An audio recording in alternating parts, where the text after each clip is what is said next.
Aquel humo iba creciendo y Dionisio se asombró.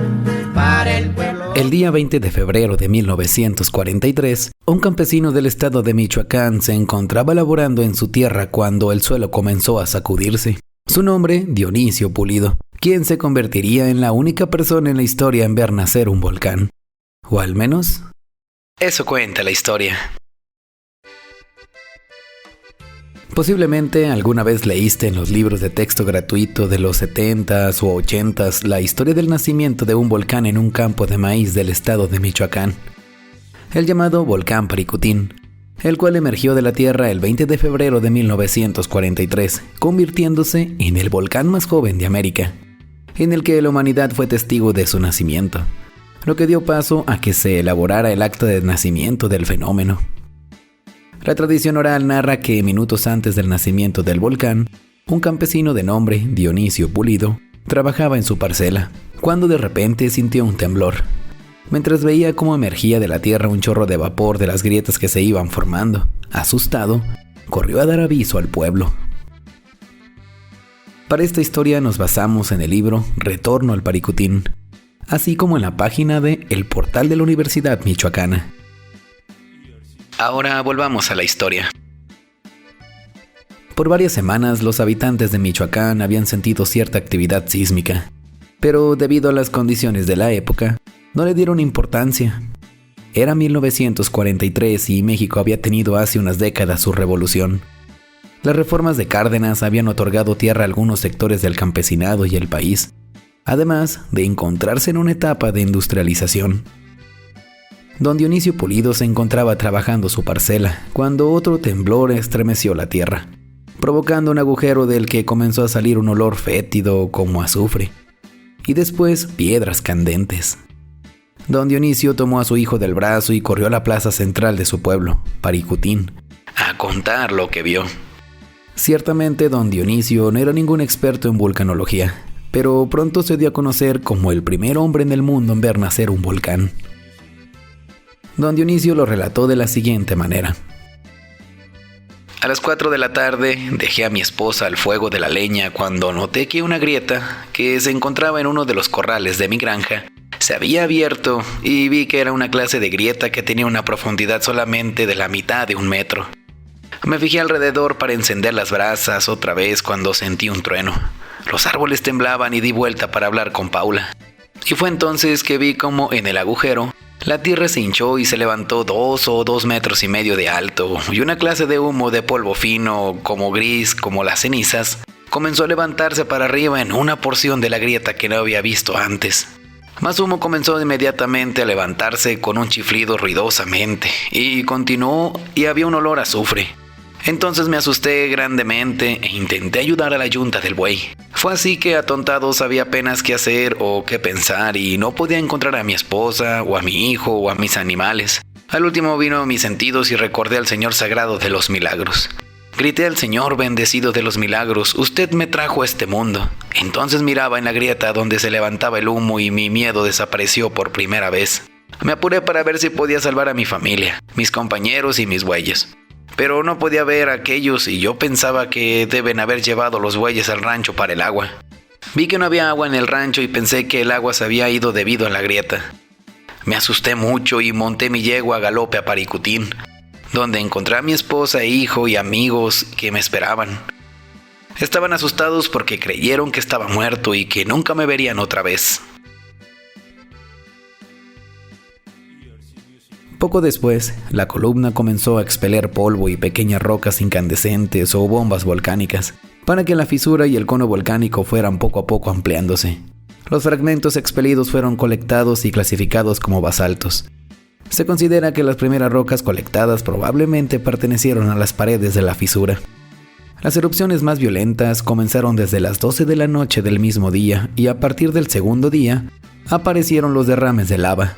La actividad continuó de manera extrema con explosiones de bombas, de pequeñas piedras y demás elementos del volcán. La actividad del Paricutín se mantuvo de la misma manera hasta 1948, con diferencias de mayor o menor intensidad, con la aparición o reactivación de diferentes conductos volcánicos que dieron finalmente forma a la distribución actual. Los flujos de lava cubrieron 18,5 kilómetros cuadrados. Su altitud en realidad nunca fue medida y solo fue estimada a partir de diferentes mediciones altimétricas desde Uruapan.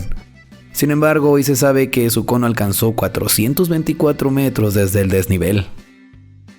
En enero de 1949 se extinguió aparentemente el último conducto volcánico y después de 3 años de aparente quietud, la actividad reapareció con una erupción intensa que se extendió hasta marzo de 1952, cuando cesó su actividad repentinamente. Los flujos de ceniza oscurecieron por años el paisaje de la meseta purépecha y viajaron a través de la atmósfera hasta la Ciudad de México. Los depósitos piroclásticos de diferentes dimensiones cubrieron un área alrededor del cono de 300 kilómetros cuadrados, dejando un paisaje devastado y prácticamente un terreno sin cobertura de vegetación. Durante el proceso de erupción, se produjo que en menos de 10 días la fauna silvestre prácticamente desapareciera. Del mismo modo murieron en pocos días 4.500 cabezas de ganado y cerca de 550 caballos.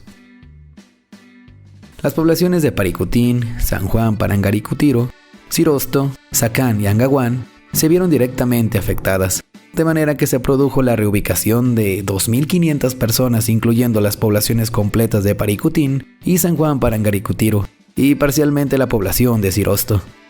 A pesar de que no se registraron muertos por la catástrofe, sí existieron muertos por problemas de salud indirectos, como fue por infartos y enfermedades de las vías respiratorias, además de muchos otros por problemas de reubicación y litigios causados por la pérdida e impresión de límites de propiedad.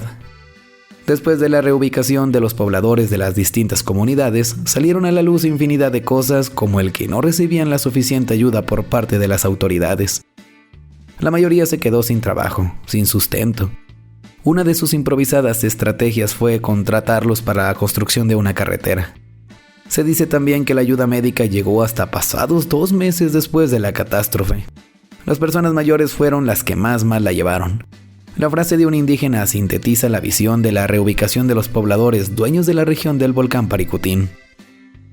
Nadie vino con el carácter de sinarquismo a decir, hombre, ¿qué tienen? ¿Qué les pasa? No, nadie nos llegó a visitar a condolerse de nosotros, nadie nos llegó a dar el pésame siquiera.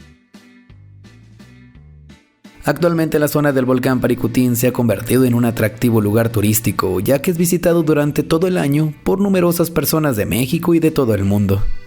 Este hecho ha dado lugar a la aparición gradual de una serie de instalaciones turísticas recientes en los poblados de Angahuán y San Juan, en particular por presentar un relativo fácil acceso para llegar a acceder al mismo cráter.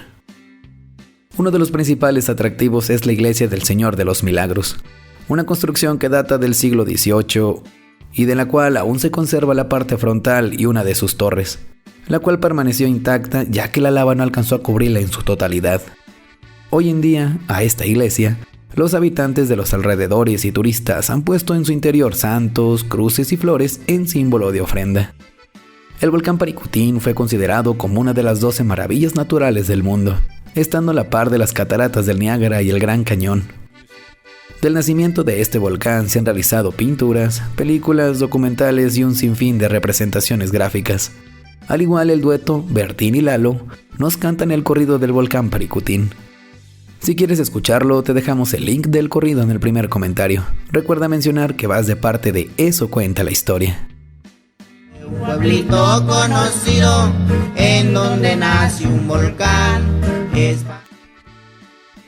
Y esta fue la historia de Dionisio Pulido, el hombre que es considerado como el dueño del volcán Paricutín. No nos queda más que agradecer a toda la audiencia. Recuerda que cada semana te traemos una historia igual de interesante a esta. Así que no olvides suscribirte al canal para que no te pierdas ninguna de ellas. Visita nuestra página de Facebook, ya que ya subimos más contenido como este. Mi nombre es Martín Santana. Nos escuchamos la próxima semana con otra de esas historias de nuestro México, ya que aún hay mucho que contar. O al menos, eso cuenta la historia.